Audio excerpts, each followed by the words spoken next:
अस्सलाम वालेकुम व्यूअर्स, आप देख रहे हैं फरी आइडियाज़। आज की जो स्टिचिंग कोर्स की जो मैं क्लास आज आपको दे रही हूँ वो है ट्राउज़र स्टिचिंग के हवाले से।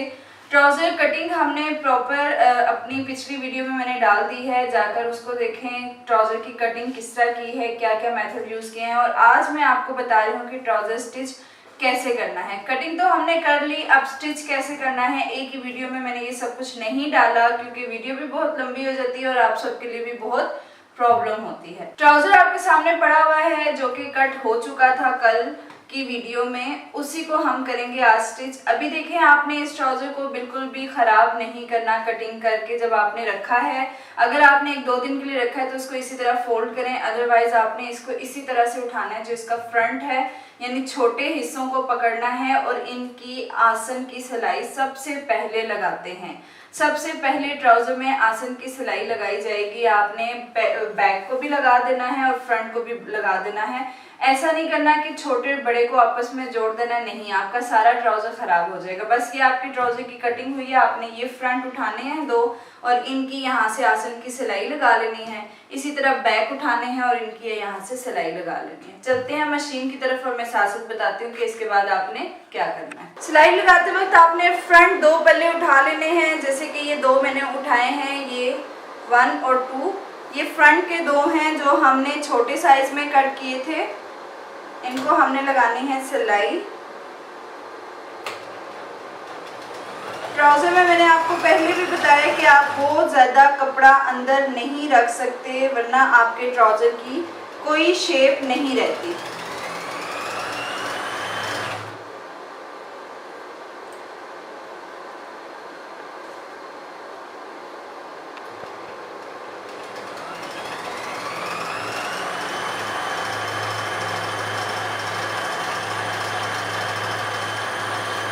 फ्रंट की लग चुकी है, अब आपने बैक को भी उठाना है। और सबसे पहले ट्राउज़र में ये आसन की सिलाइयाँ जब आप लगा लेंगे तो फिर आपके लिए बहुत आसान हो जाएगा।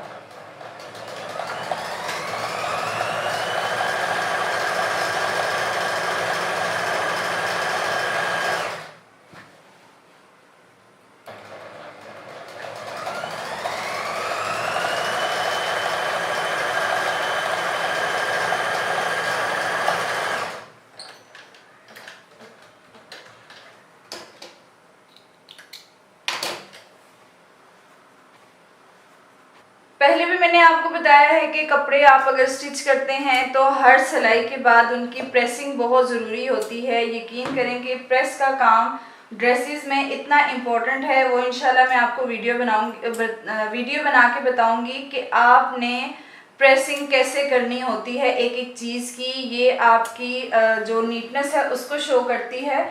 आप चाहे जितना भी अच्छा काम कर लें, अगर आपने प्रेस नहीं किया कपड़े को बार बार तो आपकी नीटनेस शो नहीं होगी। अभी हमने ये 2 सिलाइयाँ लगा ली हैं। अब आप इसको खोलें, ये आ गया हमारा बैक और ये आ गया फ्रंट।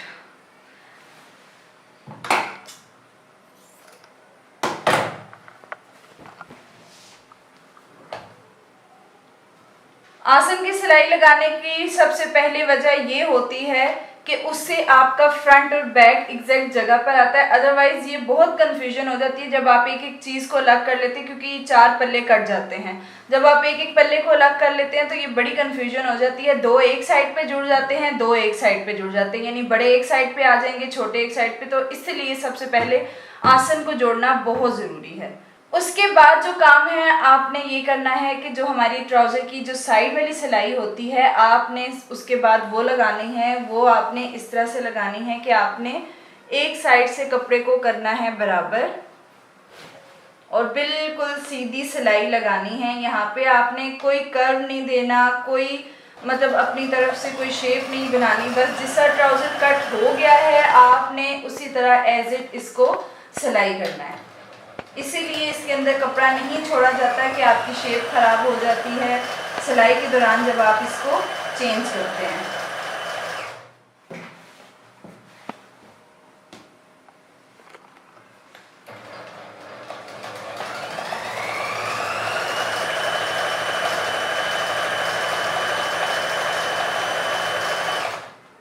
बस सिलाई करते वक्त साथ साथ आपने ख्याल रखना है कि नीचे के कपड़े को बार बार आपने सीधा करते रहना है ताकि नीचे कोई चुनट ना बने, और साथ साथ कपड़े को सेट करते हुए अपनी सिलाइयाँ लगाया करें।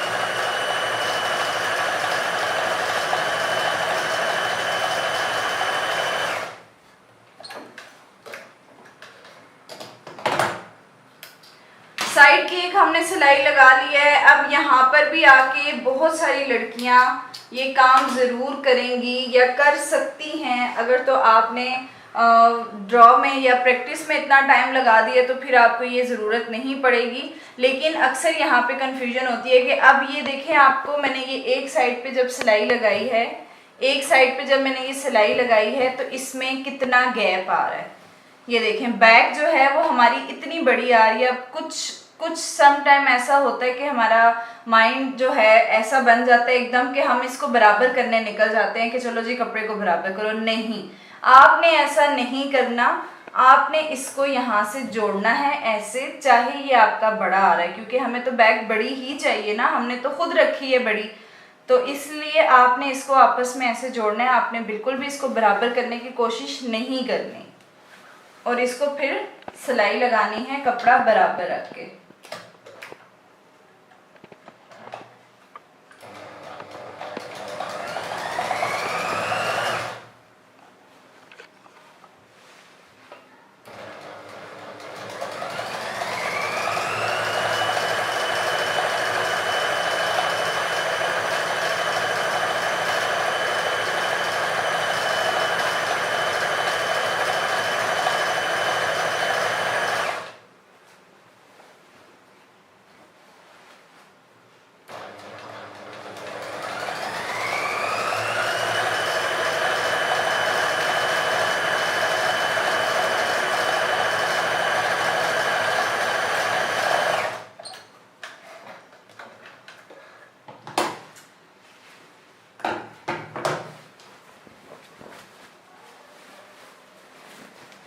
ये सिलाइयाँ हमारी लग चुकी हैं। ये अब आप देखिएगा कि यहाँ से जो बड़ा और छोटा आपको अब ये फील हो रहा होगा कि जो हमने बराबर रख के लगाया है ये बड़ा आ रहा है, तो वेल एंड गुड है, क्योंकि हमें ट्राउज़र बैक से बड़ा ही चाहिए होता है।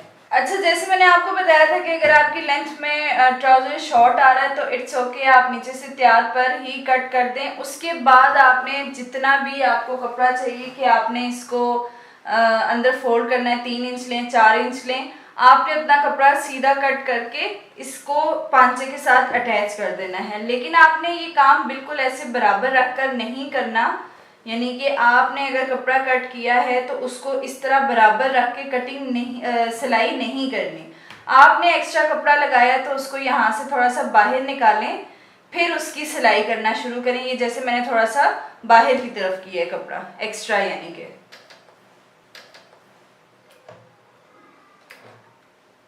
कपड़े को रखेंगे हम सीधी साइड पे ताकि वो राउंड होकर उल्टी साइड पर आ जाए।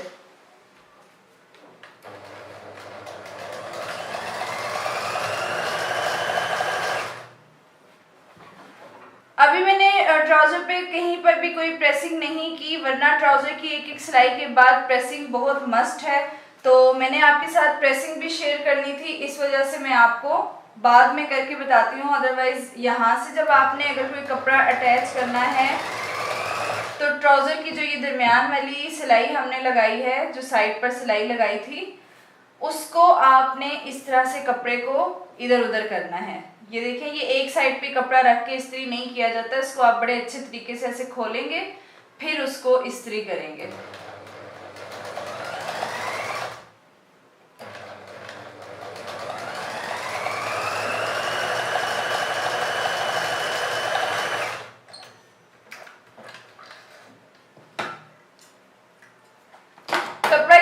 हमने एक्स्ट्रा बाहर की तरफ रखा था, उसका ये मकसद था कि जब आपने इसको कटिंग करना है तो इस शेप पर ही कटिंग करना है, वरना आपका कपड़ा सही तरह से फोल्ड नहीं होगा।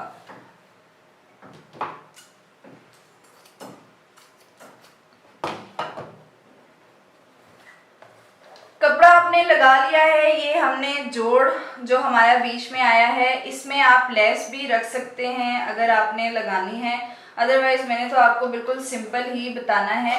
इसको भी आप अच्छे तरीके से इस तरह खोल के प्रेस कर लें, या थोड़ा सा पहले टेम्परेरी इसको फिंगर की मदद से, नेल की मदद से इसको ऐसे सीधा करें। पहले आपने इसकी लगानी है दरमियान वाली सिलाई, फिर हम करेंगे पांचा फोल्ड। लेकिन उससे पहले क्या करना है, क्योंकि हमें पांचे पे करनी होती है तरपाई। जो दर्जियों का तरीका है, जो प्रोफेशनल तरीका है, वो होता है तरपाई। सिलाई तो आजकल बस काम मुकाने वाला काम करने के लिए सिलाइयाँ लगा देते हैं, तो तरपाई के लिए आपको पहले यहाँ से फिनिशिंग करनी पड़ती है कि आपके धागे ना निकले। एक ज़रा सा यहाँ से आपने फोल्ड करना है पांचे के एंड से, और दोनों पांचे पे इस तरह करके एक एक सिलाई लगा लें, बिल्कुल सीधी, ताकि जब आप कपड़े को ऊपर की तरफ करके तरपाई करें तो आपके धागे ना निकले और आपकी तरपाई करने में भी कोई मुश्किल ना आए।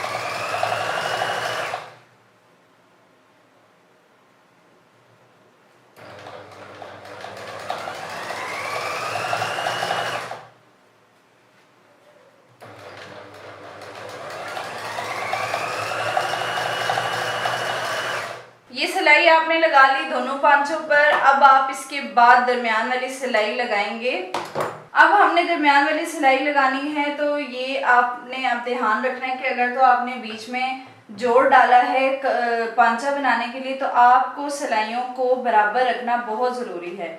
उसका क्या तरीकाकार है कि आपने इसको रखा इस तरह से, बिल्कुल बराबर करके सिलाइयों को आपने रखना है, और एक पिन लेनी है, उसकी मदद से आपने इसके बीच में बराबर करके बस ये पिन लगा दें, ताकि ये आपकी सिलाई इधर उधर ना हो। उसके बाद जब ये ट्राउज़र आप दरमियान की सिलाई लगा रहे हैं, तो एहतियातन अपने पांचे का साइज़ ज़रूर कर लें, क्योंकि जब बैक ऐड होती है तो पांचे का साइज़ हमारा बड़ा निकल आता है, तो इसीलिए हमें पांचे का साइज़ को दोबारा से मैयर करना पड़ता है। अब जिसने 6.5 रखना है वो 6.5 पर हल्का सा निशान लगा ले। अभी मैंने तो आपको इसका निशान 6 बताया था, तो इसलिए मैंने 6 इंच पर ही निशान लगाना है और फिर इसकी स्टिचिंग करनी है।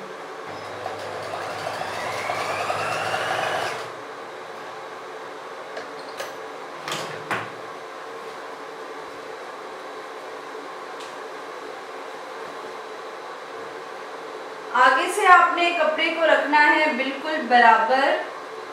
यहाँ से अब आपने कोई भी ज़्यादा एक्स्ट्रा कपड़ा बीच में नहीं करना है, और यहाँ पे पांचे से बस तिरछी लाइन सीधी ले जानी है। अब कुछ यहाँ पे मिस्टेक लड़कियाँ ये करती हैं कि ट्राउज़र को हम सीधी सिलाई लगाएंगे तो ट्राउज़र की शेप आ जाएगी। नहीं, ये शेप बहुत ख़राब होती है। ट्राउज़र में भी शलवार की तरह हल्की सी तिरछी सिलाई ही दी जाती है। कटिंग में आप लोगों ने नोट कर लिया होगा।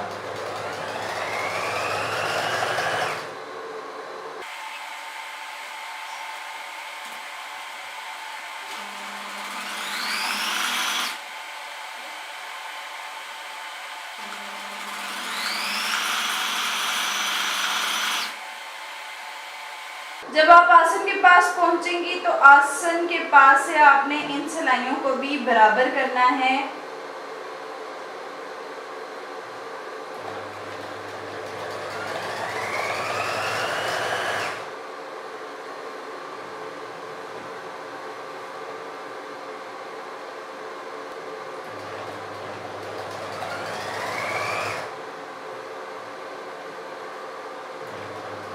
अब आसन की सिलाई जब लग जाएगी तो थोड़ा नीचे आके आपने इस कपड़े को निकाल देना है, वहीं से आपने सीधा आगे नहीं आना।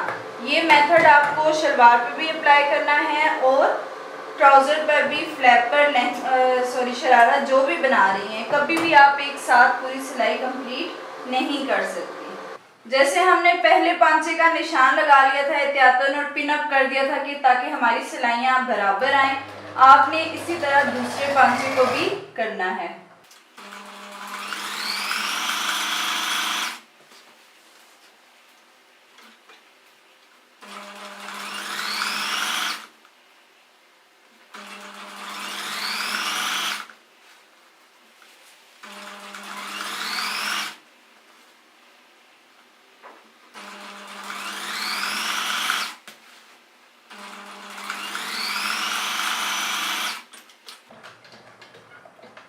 दूसरी तरफ से सिलाई लाने का ये फायदा होता है कि यहाँ से आपकी 2 दफा सिलाई लग जाती है और यहाँ से आपका काम हो जाता है पक्का।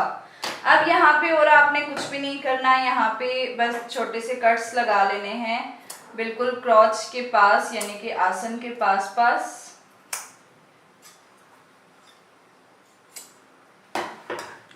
ट्राउजर हमारा स्टिच हो चुका है। मैंने इसकी कोई भी किसी भी तरह की प्रेसिंग नहीं की है, वो इंशाल्लाह मैं आपको नेक्स्ट ट्राउजर प्रेस करने का तरीका नेक्स्ट वीडियो में आप देख सकते हैं कि ट्राउजर प्रेस करने का तरीका कैसे है, क्योंकि ये भी बड़ा कोई ख़ास तरीका होता है।